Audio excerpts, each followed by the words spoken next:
Hatid namin kayo.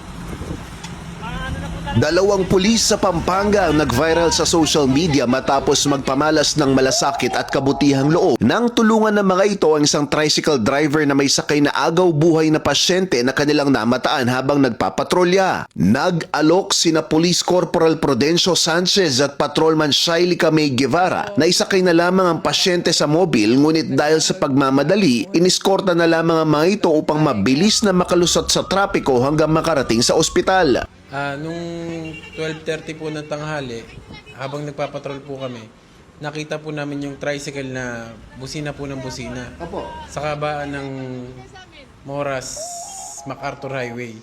Kaya po, sinabi po namin dun sa tricycle, isakay mo na lang sa mobile para mabilis tayo. Ngunit ang sabi po ay, baka hindi na daw po abutin, kaya hindi na daw po sila lilipat at diretso na daw po sila sa hospital. Kaya sabi po namin, sige, sumunod na lang kayo sa amin, convoy namin kayo. Kaya hinati po namin yung daan, nagbusina-busina po kami, nagwangwang po kami hanggang sa makarating po kami sa JBL ng mabilis po.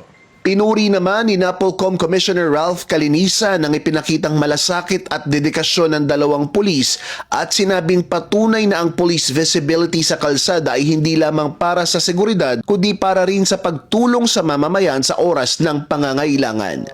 Para sa One Balita Central Luzon, ako si Jim Hipolito, laging on call sa balita.